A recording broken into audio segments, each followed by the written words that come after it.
Halo, assalamualaikum semuanya. Ini ada sebuah video menarik ya dari channel JL News dengan judul Verdong buat semua merinding.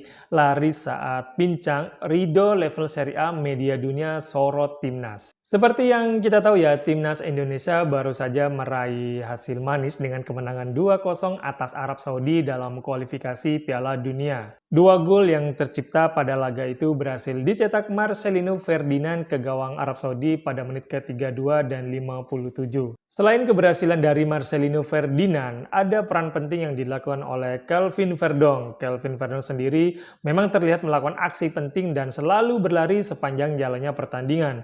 Aku sendiri sih pribadi agak curiga ya, paru-parunya dia tuh ada 3, bener-bener dia tuh nggak ada hentinya, nggak ada matinya. Memang di saat momen yang bener-bener nggak bisa dilupakan ketika di babak kedua dia berusaha berlari terus ya, meskipun kelihatan kakinya agak kesakitan.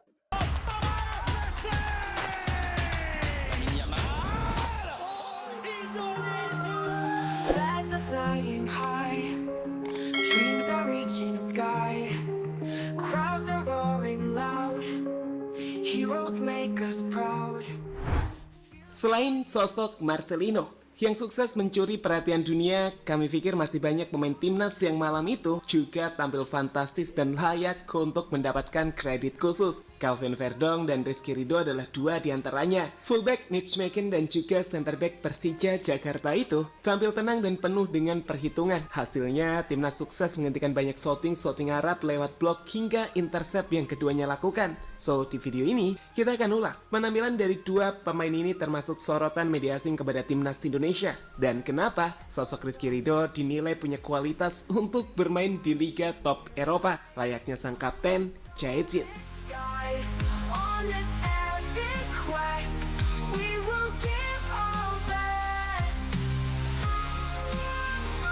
Ridho level Serie A, media dunia sorot timnas. Jangan pernah remehkan proses, dan itulah yang ditunjukkan para pemain timnas malam tadi. Setelah di 5 laga sebelumnya, Indonesia hanya bisa meraih 3 kali hasil imbang dan 2 kali kalah, yang membuat timnas sempat berada di dasar klasmen di grup C. Malam ini dengan tekad baja, pasukan tim Garuda mampu membuktikan jika tim ini memang layak bersaing dengan para raksasa Asia saat di GWK. Pasukan dari Coach Sintayong berhasil menumbangkan langganan Piala Dunia Arab Saudi dengan skor meyakinkan 2-0. Usai Marcelino Ferdinand sukses keluar sebagai pahlawan dengan brace yang ia buat di laga tersebut.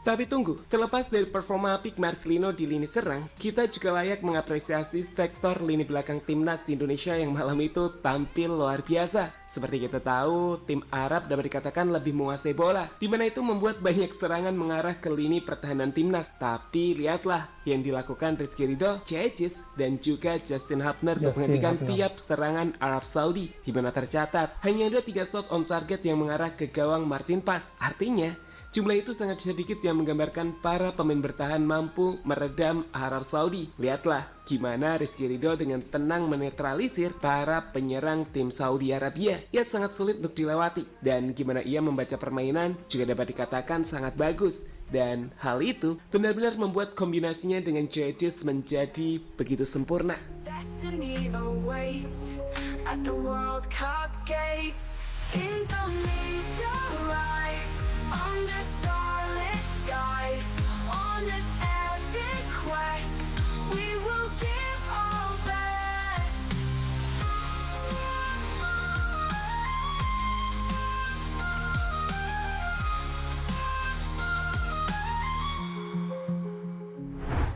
Di laga itu sendiri, Rizky Ridho mendapatkan rating 7,5, angka yang dapat dikatakan sangat baik untuk pemain bertahan. Tercatat bermain penuh selama 90 menit, Rizky Ridho sendiri sukses membuat 2 tackle one dari 2 percobaan, artinya 100% sukses. Dengan 2 blok, 3 clearance, 9 defensive action, dan juga 7 recovery ball. Itu adalah penampilan fantastis dan perlu dicatat bahwa apa yang ditunjukkan Rizky Ridho bukanlah penampilan apik pertamanya. Ia adalah salah satu pemain bertahan paling konsisten di timnas Indonesia.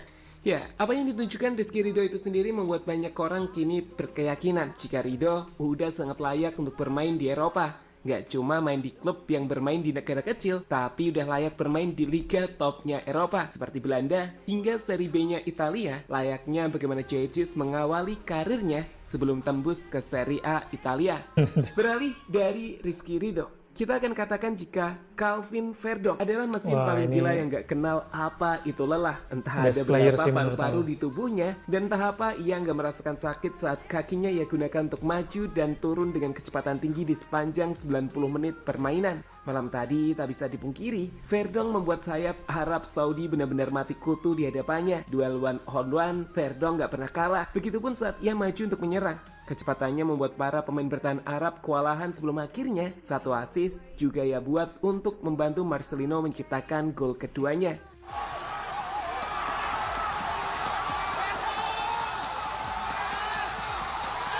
Ini sayangnya jatuh ya Verdong ya. Untungnya si Marseng,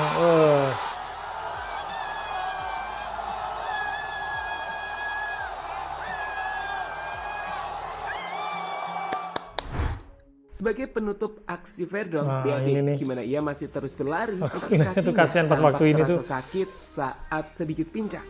Starlit skies. Nahan banget itu. On this epic quest, we will Ya, di laga itu sendiri, Calvin Verdong sukses jadi pemain dengan rating tertinggi kedua di bawah Marcelino Ferdinand dengan 7,8.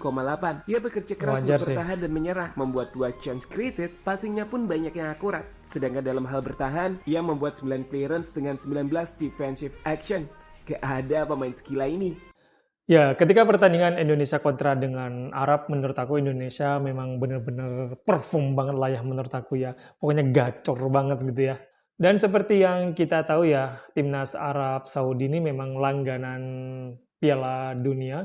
Meskipun beberapa kali ada semacam ya drama jatuh-jatuhan, alhamdulillahnya Indonesia bisa mengatasi hal tersebut. Dan seperti yang di video tadi ya, masalah tentang kakinya Verdong, alhamdulillah terakhir aku lihat beritanya itu sudah membaik dan Calvin Verdongnya sendiri sudah klarifikasi untuk masalah kakinya dan itu sudah sembuh dan itu sih berita yang bagus sih. Dan semoga di tahun depan ya pertandingan Bahrain dan Cina, nah itu pastinya ditunggu oleh para supporter timnas Indonesia ya, apalagi dengan Bahrain tidak sabar itu menunggu momen tersebut dan pastinya dua pertandingan tersebut Indonesia menghasilkan yang terbaik. Oke teman-teman, itu video reaction kali ini, semoga kalian suka, semoga kalian terhibur ya. Pokoknya terima kasih semuanya. Assalamualaikum dan jangan lupa subscribe.